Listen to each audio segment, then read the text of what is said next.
రే రవి, నేను ముందే చెప్తున్నా, ధరణి పెళ్లి చీర మాత్రం నా నెల జీతం మొత్తం పెట్టుకుంటానురా. నువ్వు నాకు పోటీ వస్తావేంది? నేనే తీసుకుంటానని చెప్పినా కదా. సరే వదిలేనన్న, మన ఇద్దరం కలిసి రిసెప్షన్ కొందాంలే.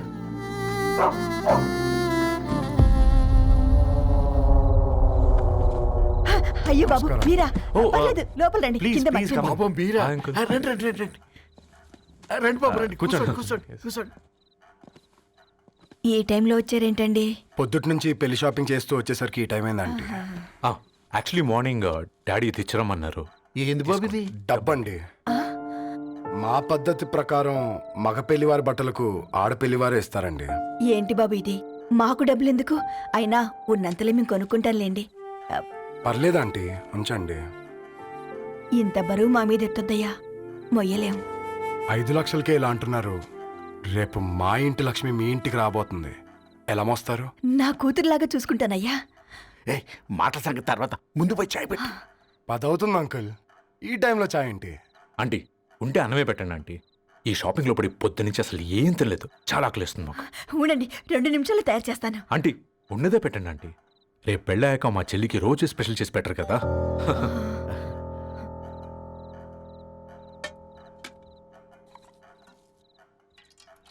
Uncle water.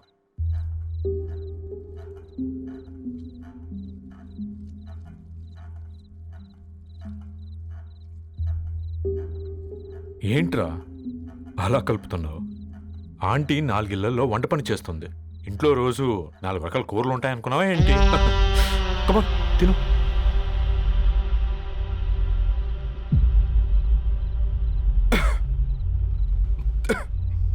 ఏంట్రా కారంగా ఉందా? కూర ఎక్కువ తినకూడదని కారం ఎక్కువ వేసుకుంటారులేరా. కమా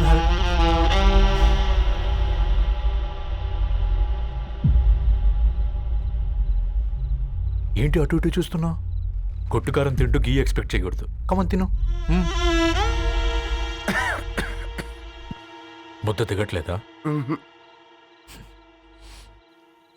నాకు కూడా దిగట్లేదురా. ఎందుకంటే ఇలాంటి ముద్ద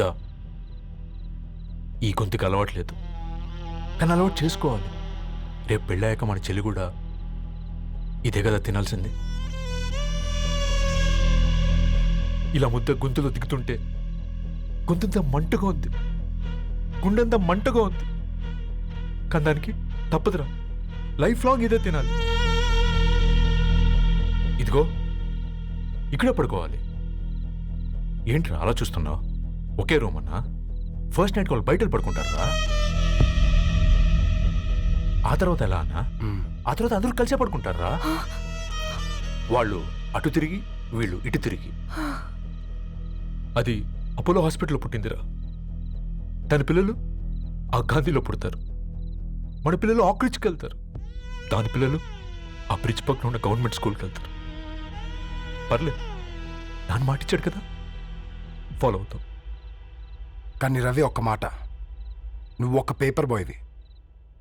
నీకే ఒక చెల్లుంటే తనొక చిత్తు కాగితాలు ఏరుకునేవాడిని ప్రేమిస్తే పర్వాలేదులే, ఇద్దరూ కలిసి కాలనీలో చిత్తు కాగితాలు ఏరుకుంటారులే అని పెళ్లి చేస్తావా?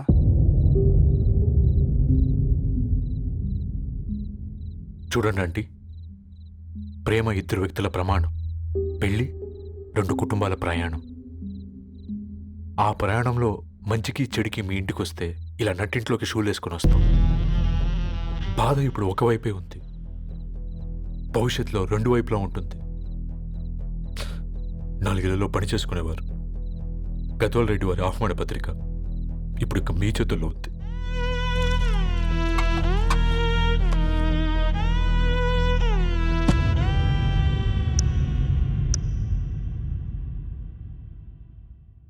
రవి, మన మధ్య ఈ నిశ్శబ్దం ఎందుకో నీకు అర్థమైందారా? వాళ్ళేసిన ఏ ఒక్క ప్రశ్నకి మన దగ్గర సమాధానం లేదు.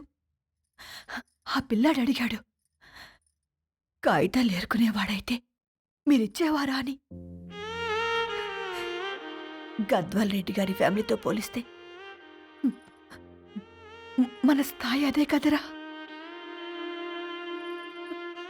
మరి వాళ్ళ బాధను మనం అర్థం చేసుకోవాలి కదరా. మన వాళ్ళ ఇంటికి పోయినప్పుడు టీ తాగితే గొంతులోకి పోలే, ఇప్పుడు వాళ్ళకి ముద్ద గొంతు దిగలా. నీకు గొప్ప జీవితం వస్తుందని సంతోషించాం కానీ ఒక అమ్మాయి గొప్ప జీవితాన్ని కోల్పోతుందని ఊహించలేకపోయారా? పెళ్లి చేయడమే ఇష్టం లేకపోతే మన ఇంట్లో గ్యాస్ పేలొచ్చు, మన ఆటోకి యాక్సిడెంట్ అవ్వచ్చు, కానీ వాళ్ళు అలా ఏం చేయలేదురా. 2 కన్నీటి బొట్లు కార్చి వెళ్ళారు. ఆ కన్నీటికి విలువనిద్దాన్రా.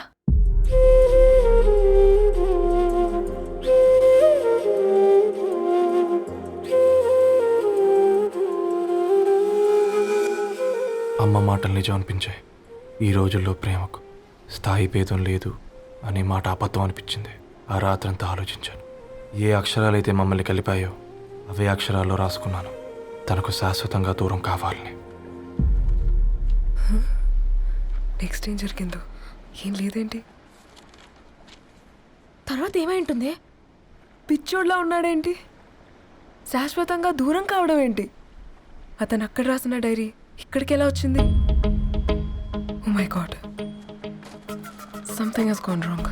అసలు ఏం జరిగిందో తెలుసుకోవాలి. మనం అర్జెంట్గా హైదరాబాద్ వెళ్ళాలి.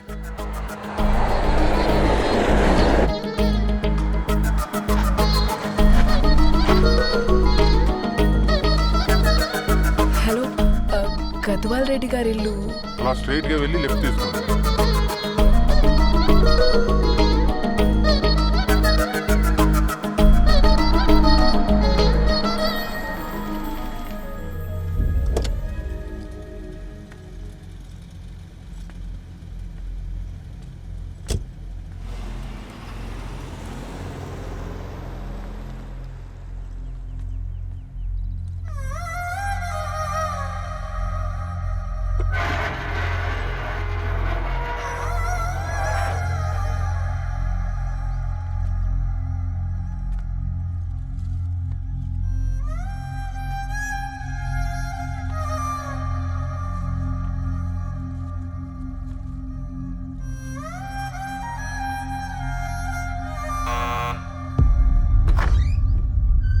ఆంటీ, ఎవరమ్మా? నేను ధరణి ఫ్రెండ్ని. లోపలికి రండి.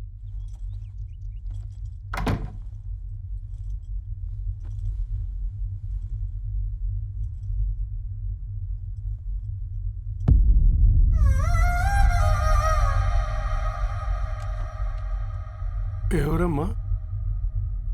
ధరణి వాళ్ళ ఫ్రెండ్స్ అట. రా బేటా, కూర్చో.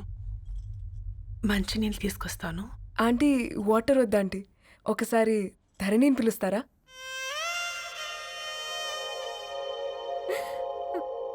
ధరణి లేదమ్మా. ఏమైంది ఆంటీ?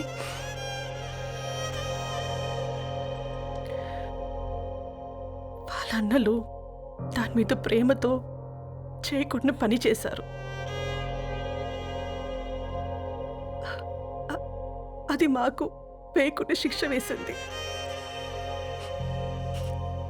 వెళ్ళిపోయింది, ఇంట్లో నుంచి వెళ్ళిపోయింది. ఊరుకోండి ఆంటీ, నేను వచ్చి బాధ పెట్టాను. పర్వాలేదమ్మా, బాధ మాలో భాగం అయిపోయింది. ధరణి ఎక్కడుందా ఆంటీ?